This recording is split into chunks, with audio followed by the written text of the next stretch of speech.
Atina'nın en iyi lezzet noktalarından birindeyiz. Hemen arkamda görmüş olduğunuz cami de Osmanlı döneminden kalma bir cami. Atina'dan size çok özel bir tavsiyeyle geldim. Burayı mutlaka kaydedin. Bayağı iyi. Çok beğendim.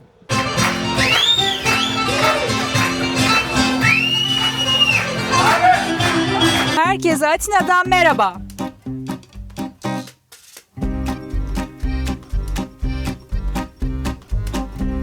Evet, Atina'nın ilk durağının herkese merhaba. Tanasis Kebap'tayız. Burası Monastiraki bölgesine yer alıyor. Gelir gelmez hemen kendimizi şöyle bir kebabın içine attık. Aslında kebap desem kebap değil, köfte desem köfte değil, İskender desem İskender değil. Bana göre üçünün karışımı gibi bir şey aslında. Altında böyle bir pidesi var, üzerinde kebap var. Onun üzerinde domatesli ve yoğurtlu bir sos var. Ben oldukça beğendim. Gayet güzeldi. Porsiyonu da çok yeterliydi. Biz iki kişi, bize yetti de arttı diyebilirim. Açsanız bile size yetebilir belki. Bizdeki 2 porsiyon kebaba neredeyse denk geliyor diyebilirim ve 16 euro. 4 şiş var. 4 yarım şiş ama. Bizde de artık o tek şiş bence. Bizde porsiyonlar o kadar büyük değil yani. Gitgide küçülmeye başladı. Burası zaten buranın en meşhurlarından biri. 1964 yılında burası bir aile işletmesi olarak kurulmuş ve ilk başlangıçta küçük bir dükkanmış. Sonrasında da bütün sokağı ele geçirmişler diyebilirim. Ergin zaten çeker. Yani buraya geldiğinizde zaten yer bulmama şansınız çok düşük. Bütün her yer buraya ait. Buraya gelirseniz Monastiraki bölgesine mutlaka burayı denemenizi tavsiye ediyorum. Bu arada şu an hava burada inanılmaz sıcak. Ona rağmen bu kebabı yemek bizi baymadı açıkçası. Gayet iyi gitti diyebilirim. Sen ne diyorsun? Ayrıca souvlakisi de güzelmiş. Biz yemedik. Souvlakiyi başka yerde denersek de ne olduğunu en azından bir anlatırız. Evet. Evet, Atina'ya gelir gelmez yemeğe başladın. Başladık, evet. Bu daha çok bir gezi rehberinden ziyade yeme içme rehberine dönecek gibime geliyor. Bana da öyle gibi geliyor. Şundan da bahsedelim hemen hazır videoyu açmışken. Biz daha önce Atina'ya gelmiştik. O yüzden gezilecek tarihi yerleri gezmiştik. Bazılarına uğrarız, bazılarına uğramayız. Şu an bilemiyorum. Ama videonun sonunda illaki bahsederiz nerelere gidilmesi gerekiyor biz gitmezsek bile. O yüzden bizi takipte kalın. Şunu da söyleyelim. Videoyu beğenmeyi, abone olmayı ve like atmayı, sevdiklerinizle paylaşmayı lütfen unutmayalım. Çok önemli çünkü izleyenlerin sadece %1'i civarında bir aboneye sahibiz. Evet. Dolayısıyla lütfen üşenmeyelim. Hemen videonun başında bir abone olalım, bir like atalım. Ve evet, 3 günlük Atina serüveninin ilk durağı Başlıyor. bitti. Bir sonraki durakta görüşmek üzere. Dondurma için Le Greke'ye geldik. Az önce elimde dondurma olduğu için çok hızlı hızlı anlatmak durumunda kaldım. O yüzden şöyle tekrardan bir çekelim istedik. Ben yoğurtlu ve çikolatalı söyledim. Ergin de limonlu, mintli ve pistachiyolu söyledi. Ben çikolatalısına bayıldım. Aşırı iyiydi yani. Sende de şey denedim. Limonlu, mintli olanı, o da çok lezzetliydi. Eğer buraya gelirseniz mutlaka bu dondurmacıyı öneririm. Arzavan hemen bu dondurmacıya gelirken 72 saat diye bir pastaneye uğradık. Zaten orası take away'di değil mi? Bir kruvasan aldık. Bir de cinnamon roll değil. Adını unuttum aldığımız şeyin. Değişik bir adı vardı, hatırlamıyorum ama altına yazarız şimdi. Ama daha denemedik bunları ama inanılmaz lezzetli ve güzel gözüküyordu. Eminim tatları da güzeldir. Onları kahve içtiğinde birazdan sizlere çekiyor olacağız. O zaman bir sonraki durakta görüşmek üzere.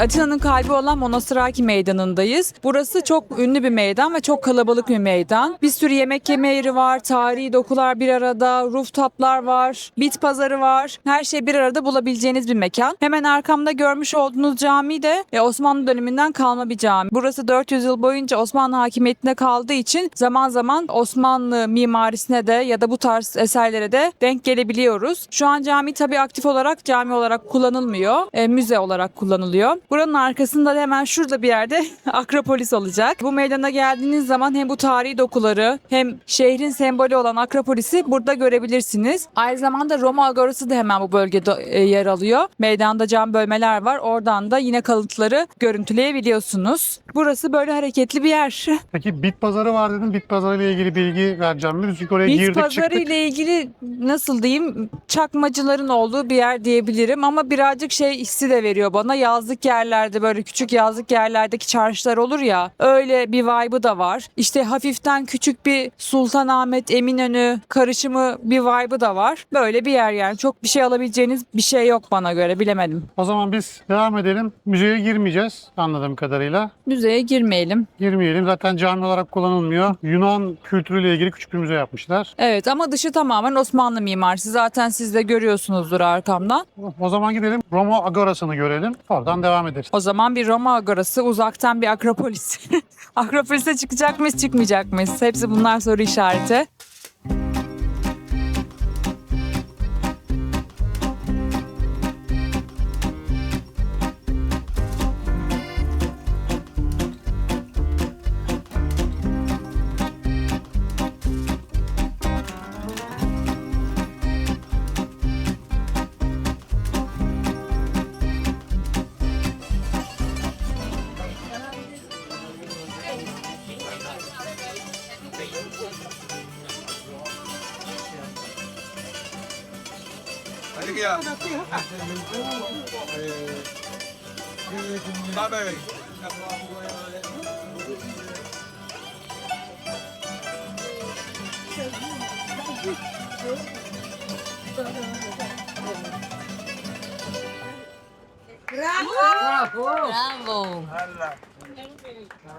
Monostoraki Meydanı'ndan 2 dakikalık yürüme mesafesinde, yani meydanın hemen bir arka sokağında Roma Agorası'na geldik. Şu an öndeyiz.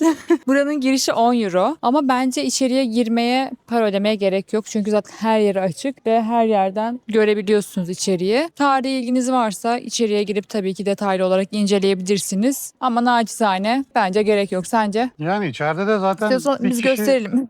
ya var ya yok. Yani her yere açık. Herkes dışarıdan bakıyor. Bu böyle. arada şu an muhtemelen, gerçi ticket kontrol diyor da kimse de varmış, içeri şurada bir girmiyor ki güvenlik zaten. varmış. Evet böyle Roma Evet, Agorası. içeride kimse yok zaten. Herkes dışarıdan bakıyor. Evet devam edelim. Dolaşalım Gidelim biraz. bakalım. Roma Agorası'nı da şöyle etrafından geçerken göstermiş olalım. Her yerde bir müzik var. Çok güzel ya.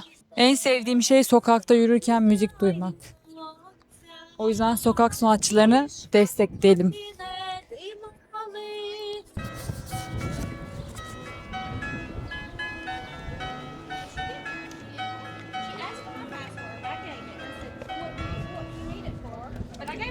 Evet, biraz gezdik, yorulduk. Hava da çok sıcak. O yüzden kısa bir mola vermek için plaka bölgesine geldik. Burası çok keyifli bir bölge. Ben şimdi hemen frappelerimizi söyledik. Yunanların meşhur içeceği Nescafe, buz, su. İsterseniz sütle de alabilirsiniz. Şimdi bunları içeceğiz. Biraz dinleneceğiz. Daha sonra kaldığımız yerden devam edeceğiz.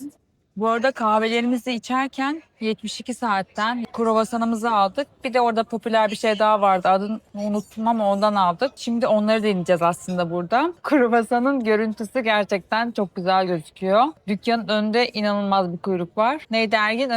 Önünde sıra bitmeyen dükkan. Çok hoş. Oturma yeri yok bu arada. Sadece take away alıp gidiyorsunuz. Dediğim gibi görüntü çok güzel. Şimdi tadına baktım. Tadı da güzel ama çok daha ilerinde yemişliğim var. Sen de dene. Bakalım benimle aynı şeyleri düşünüyor musun? Hatta sana bir parça vereyim şöyle. Özellikle tereyağı açısından daha böyle bir baskın tereyağı tadı isterdim ben. Tereyağlı güzel bir kruvasan. Bizim bu arada ilk günümüz bu videoda ama benim 5. günüm yine. Yine bir şekilde ben senden önce kendim atına yapmayı başardım. Her önünden geçtiğimizde mutlaka sıra var. Sabah akşam fark etmeksizin. Sanki o kadar da değil gibi. Diğerini de merak ediyorum. Biraz sonra onu da deneriz. Onu da yorumlarız. Evet. Bunun adı da kardamombanmış. Ben aslında bunu tarçınlı bir şey zannetmiştim ama baharatlı bir şeymiş. Şimdi hemen deniyorum. İçindeki baharat neye benziyor biliyor musun? Akide şekeri var ya, onun içindeki baharat, o baharat mı bilmiyorum da Baharat. onun tadı geliyor. Baharatlı, şekerli bir şey. Aslında ben cinnamon roll alacaktım. Ama o bana biraz fazla kuru gibi geldi. Benim hayalimdeki cinnamon roll örtüşmediği için bunu aldım. Ama çok da sevmedim.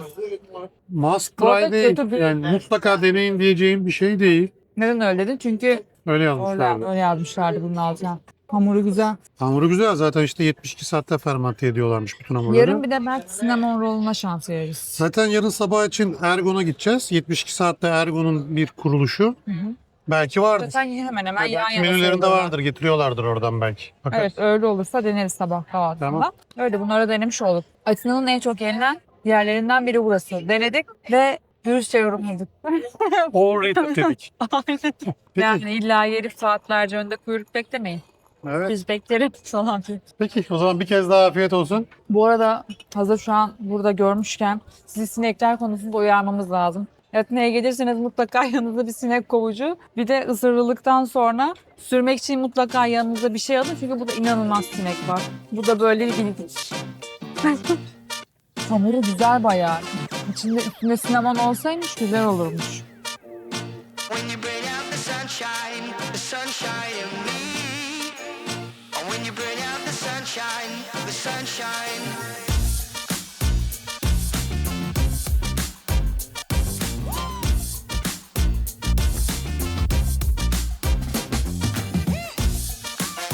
When you bring out the sunshine in me. And when you bring out the sunshine.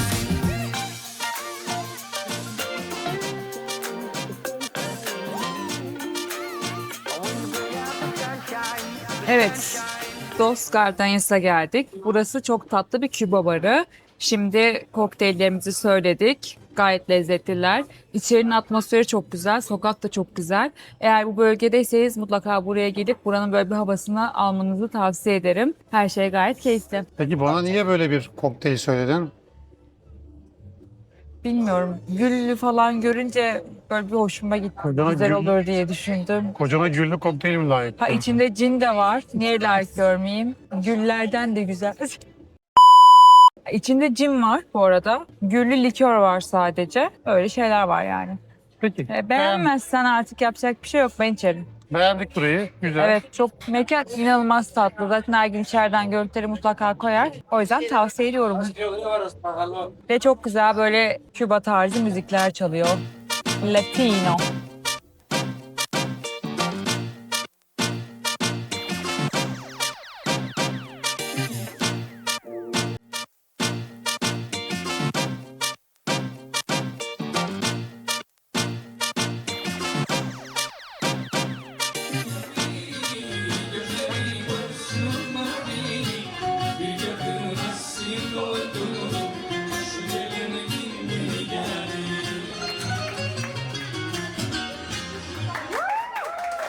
Evet, Atina'da ilk akşam yemeği için Yeros'a geldik. Tam adını şu an bilmiyorum. Ergin şuraya bir yere koyacaktır mutlaka. Burası plaka bölgesinde yer alıyor. Sabah zaten burada frappe içmek için bulunmuştuk. Oranın çok yakınında bir yer. Çok keyifli bir akşamdı bence. Müzikli, eğlenceli bir akşam oldu bizler için. Zaten çok fazla Türkçe müzik demeyeyim de Türk-Yunan karışımı müzikler çalıyor. O yüzden geldiğiniz zaman mutlaka siz de eşlik ediyor olursunuz. Zaten interaktif bir şov oluyor. Çünkü burada 3 kişilik bir ekip de çıkıyor buradaki müzik yapanlar dışında. Onlar da sizi mutlaka şova dahil ediyorlar. Ben keyifli bir akşam geçirdim. Bu tarz şeyler biraz böyle turistik aktivite gibi gözükebiliyor ama bu kültürün içine girmek için bence çok okey yani. Ben bunlara karşı değilim açıkçası. Eminim siz de gelirseniz buraya keyif alırsınız. Ki benim tavsiyem de gelmenizdir açıkçası. bence de lezzet anlamında daha lezzetli yerler var ama böyle bir konsept bence çok kolay bulunamıyor. Bunun da ahtapotu çok güzeldi. Feta çizi çok güzeldi. Bu böyle müzik başladı zaten. Evet. Böyle klasik bir Yunan müziği. Wow, yemekler beklemeyin ama, Ama- kötü de değil. Ama kalamar söylemeyin. Kalamar ızgarayı biz çok beğenmedik. Belki bize öyle denk gelmiştir ama geri kalan her şey oldukça güzeldi. Evet, müzik tekrar başladı. Biz eğlenmeye devam ederek ilk geceyi Evet. kapatmak istiyorum. Size de Siz burayı tavsiye ediyoruz. Yarın görüşmek üzere.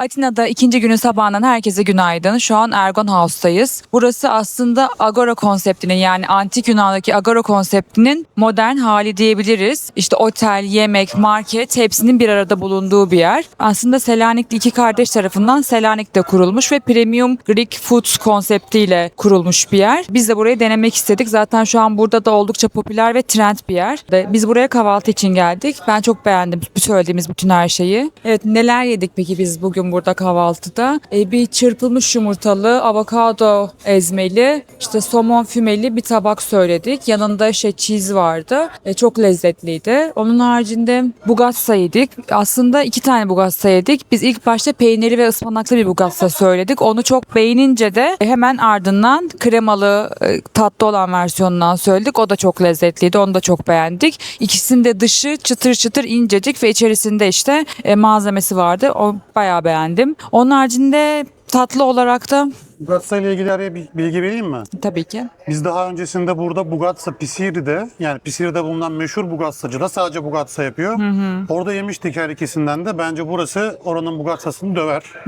Yani orası çok meşhur ama önünde kahvaltı için de bir kuyruk var. Bence orası da güzel tabii ki. Kötü diyemem ama buranınki enfes. Ben de çok beğendim. Onun haricinde tatlı bir şey söyledik. French toast gibi ama normal French toast ekmeği ne değil, daha farklı bir ekmekle getiriyorlar. Yanında fındık kreması ve çikolatasını ayrı servis ediyorlardı. Biraz bize o şekerli geldi üzeri. O şekerini kazıyarak yemek zorunda kaldım. Başka ne söyledik? Bu kadardı sanırım. Evet, 4 tane söyledik. Onun haricinde kahvelerimiz vardı. Ben çok memnun kaldım. Burası sadece kahvaltı değil, öğlen yemeği, akşam yemeği. Full istediğiniz tüm öğünleri burada yiyebilirsiniz. Geldiğiniz zaman istediğiniz bir öğün için buraya uğrayabilirsiniz. Mutlaka tavsiye ediyorum ben, ama rezervasyon yaptırmayı unutmayın. Büyük bir yer ama rezervasyon şart bence. Aktaracaklarımız Ergon House'tan şimdilik bu kadar. Hem buraya gelirseniz bu arada buranın rooftop'u da var. Onu da belirteyim. Aynı zamanda başta da söylediğim gibi market konsepti de var.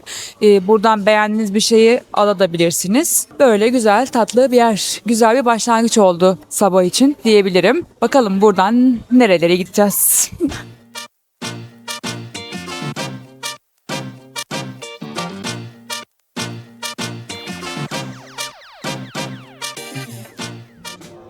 Evet, Atina'nın TikTok ve Instagram'daki en popüler noktalarından biri olan Lidl Cook'tayız. Aslında burası zamanında tatlıcı olarak kurulmuş. Daha sonra konsept çok tutunca yandaki binaları da işte alarak bütün bir sokağı böyle film seti gibi bir hale getirmişler. Konsept zaman zaman değişiyor. Alice Harikalar Diyarı olabiliyor. İşte Noel zamanı Noel süsleriyle donatılıyor. Çok tatlı bir yer bence. Gerçi daha çok çocukların ilgisini çekiyor gibi duruyor ama burada gördüğümüz kadarıyla yetişkinler de tek başlarına gelip yemeklerini, kahvaltılarını, içkilerini içebiliyorlar.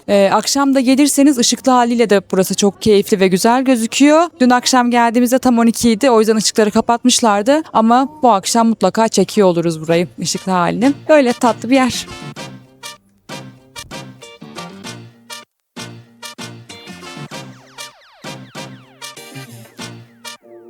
When you bring out the sunshine in me.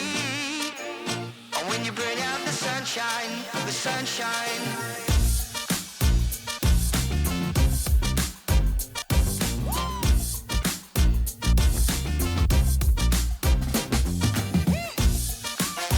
When you bring out the sunshine in me. And when you bring out the sunshine, the sunshine. Evet, dün 72 saatin kruvasanını beğenmeyince bunu biraz böyle abartılmış bulmuştuk. Dedik ki alternatif daha iyi kruvasan nerede olabilir? Overall'a geldik. Burada bir sade bir fıstıklı kruvasan denedik. Ama şunu söylemem lazım ki dünkü kruvasan daha iyiydi. Yani abartılmış değilmiş. Muhtemelen Atina'nın en iyi kruvasanı orada. Biz sadece İstanbul'da daha iyileri de olduğu için biraz beğenmemiştik. Ama geri alıyoruz. En iyi kruvasan gördüğümüz kadarıyla, tahmin ettiğimiz kadarıyla 72 saatte. Buradaki fıstıklı kruvasan çok tatlı. İçinde krema var. Akışkan bir fıstık kreması var. Eğer o tarz bir kruvasan seviyorsanız o da size hitap edebilir ama bize tatlı geldi. Çok beğenmedik. Dolayısıyla bizim için burası olmadı diyebilir miyiz? Diyebiliriz, evet. Ben zaten yemedim yani, o yüzden. Sade kruvasan çok kötü değil. Güzel kruvasan bu arada. Yani o kadar da değil. Yani böyle hani hiç uğranmayacak bir yer değil. Ama en iyisi değil. Teşekkür ediyoruz yine Evet, katkıların ve yorumun için. Sağ ol. Ne demek? Ben teşekkür ederim beni ağırladığınız için. Her zaman. Evet. Peki Atina yeme içme devam mı? Devam tabii ki. Tamam. Peki o zaman bir sonraki durakta görüşmek üzere. Kim hareketleri? bir sonraki durakta görüşmek üzere. Atina'da akşamüstü atıştırmalığı için Birdman'e geldik. Burası aslında bir uzak doğu, daha doğrusu Japon grill tarzı bir restoran diyebilir miyiz Erginciğim? Daha çok grill bar. Evet, grill Restoran da değil aslında. restoran değil, doğru söyledin. Grill bar, Japon grill bar diyelim biz buraya. Biz neler yedik burada? Bir tane Wagyu beef gyoza söyledik, bir tane Wagyu karubi söyledik, bir tane nigiri söyledik, bir tane de Ronis seppuku diye böyle bir et söyledik. Zaten Ergin hepsini buraya koyacak. Yediğimiz bu 4 şey de çok lezzetliydi. Artı ben bir de kokteyl söyledim. Kokteyl de çok güzeldi. Zaten 4 tane imza kokteylleri var. Bence 4'ü de güzeldir diye düşünüyorum. Benim favorim ne oldu? Hemen söyleyeyim. Wagyu karubi. Bu şişte gelen et var ya, ben çok beğendim. Ergin'in favorisi de sanırım gyoza oldu. Bu arada şunu da belirtmek istiyorum. Ergin normalde uzak doğu mutfağını benim kadar sevmiyor. Ama bence o da burayı çok sevdi. Ne diyorsun? Ben burada yediğimiz her şeyi çok beğendim. Favorim de gyoza. Doğru Evet. söylüyorsun. Öyle, benim bildiğim öyle. Tamam. Yanlışımız varsa zaten düzeltiyorlar bizi. Bu arada biz hani şey demiştik geldiğimizde, hani öneriniz varsa hani onlardan yiyelim diye. Onlar da şey demişti, hepsi çok güzel. Gerçekten öyle çıktı söylediklerimiz. O yüzden bence buraya gelirseniz ne söylerseniz söyleyin muhtemelen tadı kötü çıkmayacak. Zaten yorumlar da o yönde. Siz de araştırırsınız elbet. Ama biz burayı Atina'da tavsiye edeceğimiz noktalardan biri olarak söyleyebiliriz.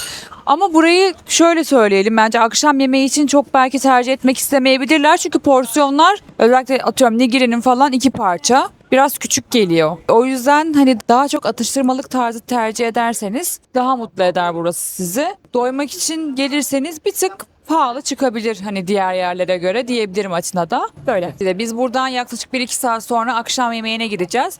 Şu an doymadık da tam kararında bitirdik burayı diyebilirim. Böyle akşam yemeğinde görüşürüz. Öncesinde bir yerlere gidersek de zaten görüşüyor oluruz. Atina turumuz tam gaz devam ediyor.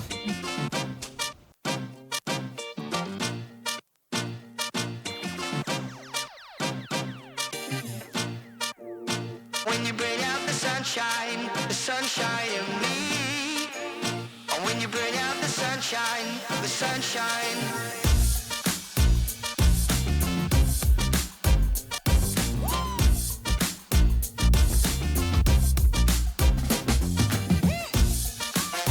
When you bring out the sunshine in me.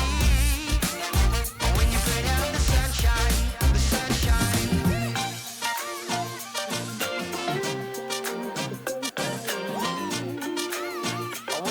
Atina'nın en eski evinin önündeyiz.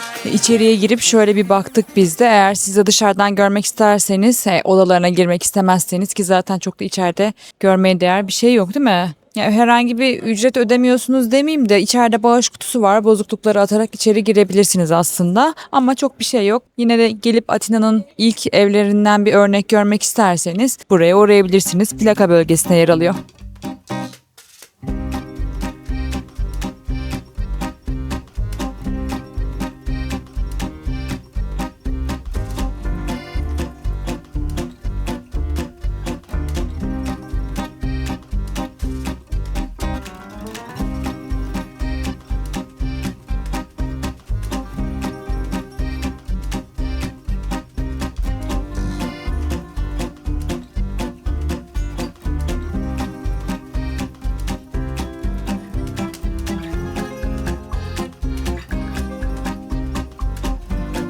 Evet, Atina'nın meşhur mekanlarından biri olan Avli'nin önündeyiz. Yani Türkçe adıyla Avlu. Burası da aynı zamanda sosyal medyada çok meşhur bir yer. İçerisi gerçekten avlu görünümünde ve zamanında buradaki bina sakinleri bu avluda toplanıp işte yiyip içerlermiş ve sonradan da burası bir restorana dönüşmüş ve çok popüler bir hale gelmiş. Ben içeriği denemedim çünkü erginler birkaç gündür zaten burada ve içeriği deneyimlemişler. Mekan güzel, salaş bir mekan ama sosyal medyada abartıldığı kadar yemekler iyi değil dedi Ergin. O yüzden buraya pas geçiyoruz. Her sosyal medyada söylene inanmayın. Sadece Dilan'la Dolaş kanalını takip edin ve gerçek lezzetleri bu kanalda yakalayın. Peki o zaman şimdi Dilan'la Dolaş kanalında gerçekten lokal kalmış Atina'nın gizli lezzet noktasını bulmak isteyenleri çok güzel uzu içip deniz ürünleri yiyebilecekleri bir yere götürüyoruz. Burayı herkes kaydetsin. Gerçekten çok güzel gizli kalmış bir lezzet noktası. Hadi bakalım o zaman orada görüşelim.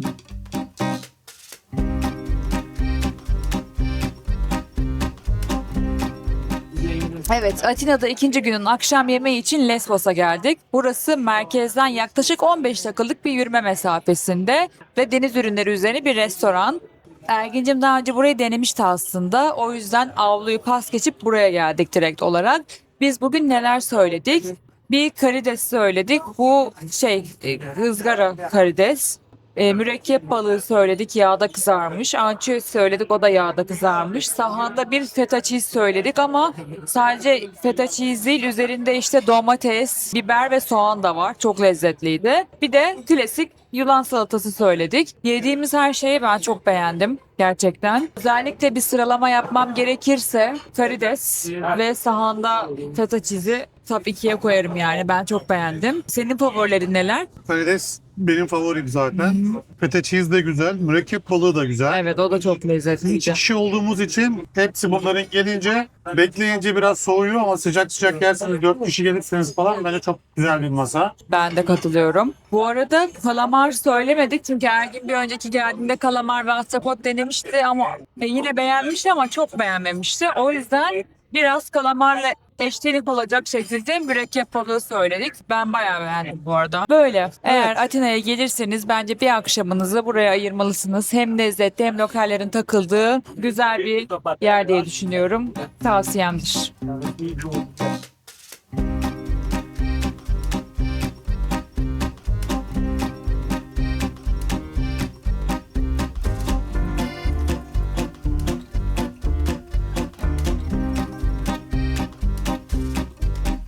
Evet sevgili dostlar. Dünyanın en iyi 50 kokteyl barı listesine giren Baba Uram'a geldik. Pardon. Sadece burası bir kez girmedi. Birkaç kez bu listeye girdi. Biz de içeride kokteyllerimizi içtik. Ben 2 tane, Ergin de 2 tane söyledi. Yani toplamda 4 kokteylin tadına bakmış olduk ve bence 4'ü de çok lezzetliydi. Ki bu listede olmasına rağmen fiyatlar da oldukça uygundu diyebilirim. 10'la böyle 13-14 euro arasında değişen fiyatları vardı. Yani İstanbul'un o fahiş fiyatlarına nazaran bence çok iyi kalıyor kokteyl fiyatları. Ben çok beğendim. Eğer Atina'ya gelirseniz mutlaka burayı listenize alın ve deneyin derim. Ne? Gideyim mi? Ben çıkıyorum ekranla.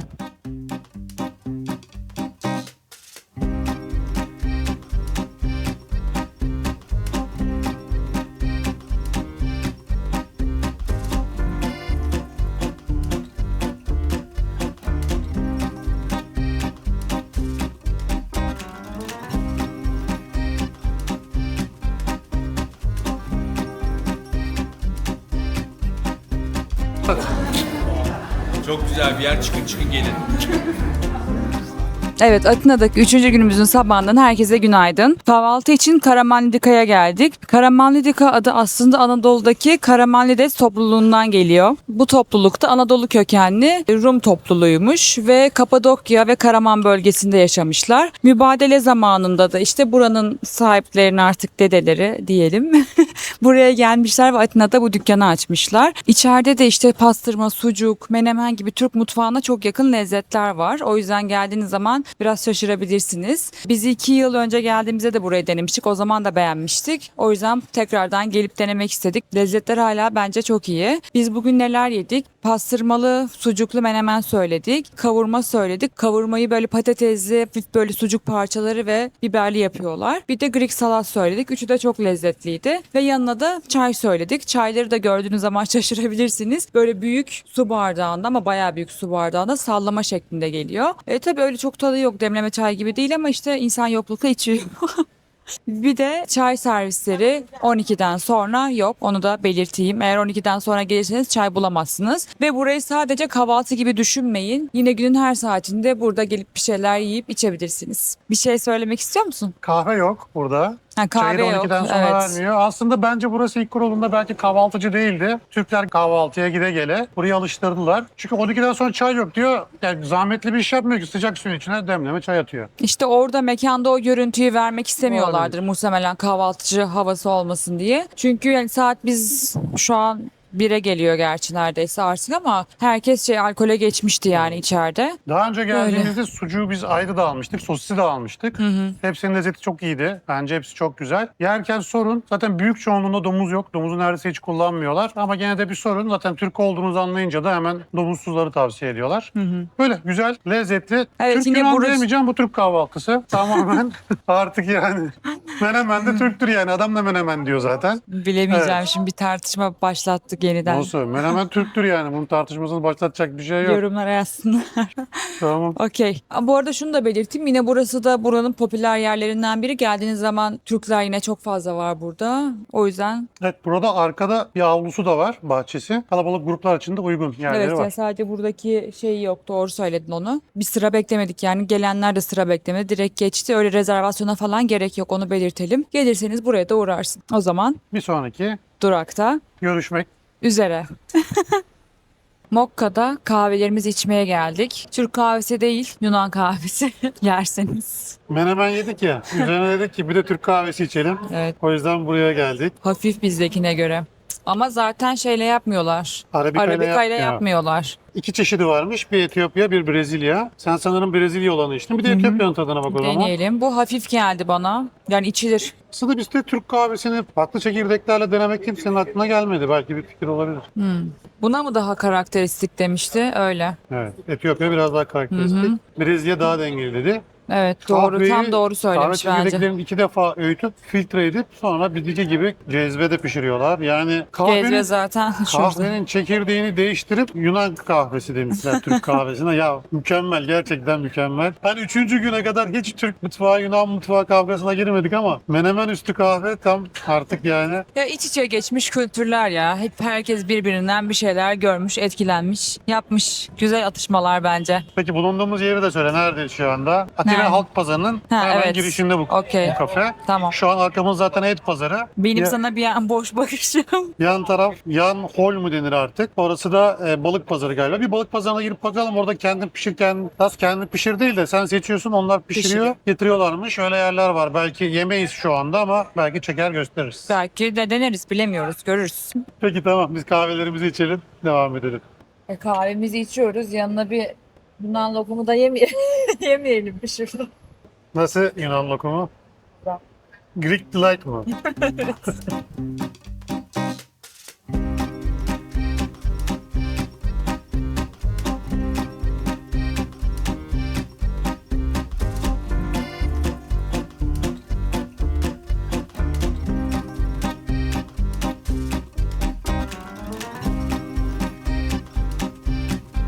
Atina'da Plaka bölgesinin sokaklarını dolaşıyoruz. Bence bu bölgenin çok sıcak ve çok samimi bir havası var. O yüzden gelirseniz mutlaka bu bölgeyi de bir turlarsınız. Zaten Akropolis'e giden yollar genellikle bu sokaklardan geçiyor. Akropolis'e gideceksiniz, zaten geçiyor olursunuz. Gezmeye devam edelim.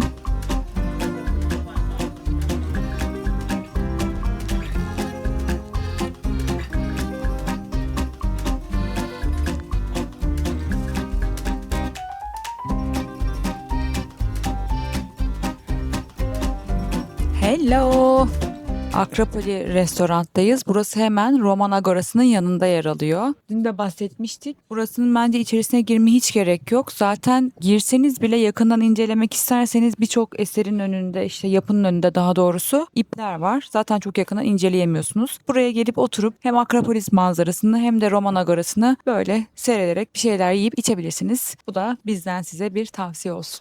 Eğer yoğurtlu dondurma ya da dondurulmuş yoğurt seviyorsanız Yunanistan'da tercih edeceğiniz adreslerden biri olan Yogo. Ben çok beğendim. Ben çok seviyorum zaten yoğurtlu dondurmayı. O yüzden siz de buraya gelirseniz bence burayı mutlaka bir denemenizi tavsiye ediyorum. Aynı zamanda Ergin de geçen gün yediğimiz dondurmacıdan ricottolu, incirli ve fındıklı bir üçlü almış. Orada da özellikle ricottayı çok beğendim. Onu da eğer oraya giderseniz tavsiye edebilirim, ricottalı olanı. Buradan da akşam yemeğine gireceğiz. Gerçi ben yoğurtla Ergin de dondurmayla biraz doydu ama bakalım orada neler yiyeceğiz. Bir sonraki durakta görüşmek üzere.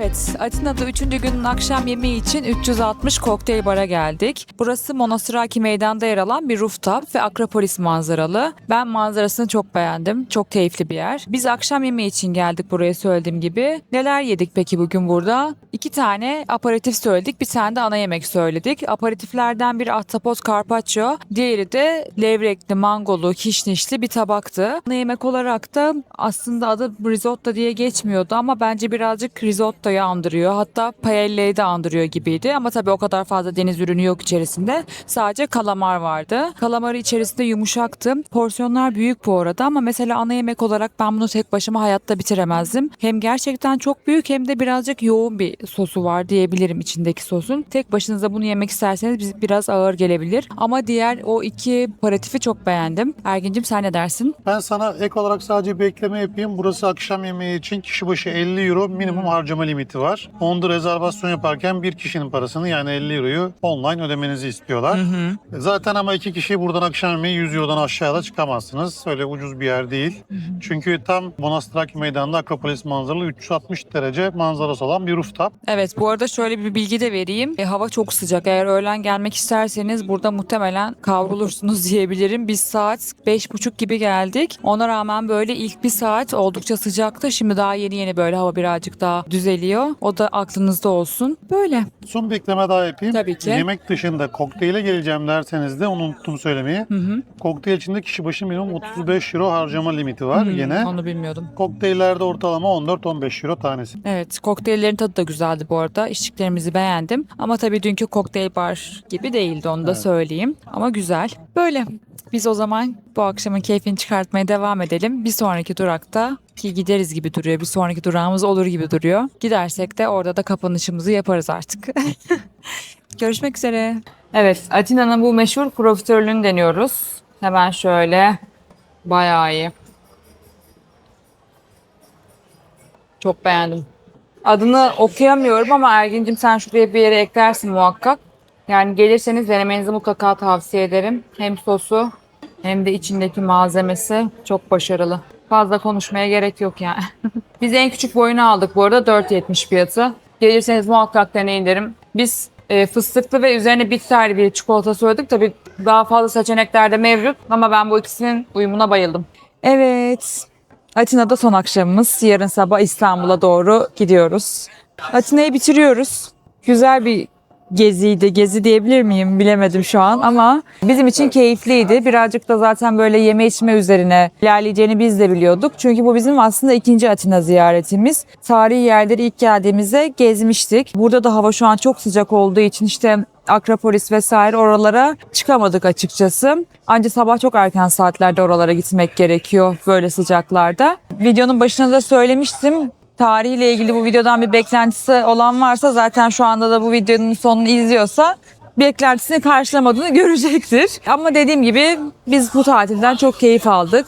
Atina'yı zaten seviyoruz. Kendinizi yabancı hissetmeyeceğiniz, çok alışık, çok samimi gelen bir yer bence burası. Her zaman tercih edilecek noktalardan biri diye düşünüyorum. Tipik bir Avrupa şehri gibi değil, çok daha salaş, binalar vesaire çok daha eski, hatta yıkık dökük bile diyebilirim seviyede. Ama yine de çok samimi, insanlar çok sıcak, yemekler zaten bize çok yakın. Buraya geldiğinizde eminim siz de çok keyif alacaksınız diye düşünüyorum. Ergün, senin eklemek istediğin şey var mıdır? Ve gerçekten biz kendimizce en güzelin ne olduğunu düşündüğümüz ne varsa onların hepsini Denemeye göstermeye çalışıyoruz, göstermeye çalışıyoruz. Öyle, şu an kendi mahallemizdeyiz. Kaldığımız yerde. Burası da çok tatlı, çok keyifli bir mahalle. Nereye yakında? Atina Agora. Evet, Atina Agorası'nın hemen karşı mahallesi. Buralar da keyifli. Akşamları burada da hem lokantalar hem barlar var. Sen yürüyerek 15 dakikada meydana gidiyorsunuz, 10-15 dakikada. Öyle keyifli. Evet. Seviyoruz. Atina'dan ayrılacağımız için hüzünlüyüz. Bakalım bir sonraki video neresi olacak onu bilmiyoruz. Çünkü araya yaz giriyor. Eylül-Ekim planları hazır gibi ama bakalım yazın ne yapacağız? Yine bir Yunanistan olabilir gibi en yakın orası Tabii. var şu an. Yani bu kadar seyahat üzerine de zaten yıllık izin konusunda problem. Aynen. Sadece bu işi yapmıyoruz sonuçta. Evet, Atina böyle. Evet, eğer videoyu beğendiyseniz like atmayı, yorum yapmayı, hatta sevdiklerinizle paylaşmayı lütfen unutmayın. Bir sonraki videoda görüşmek üzere.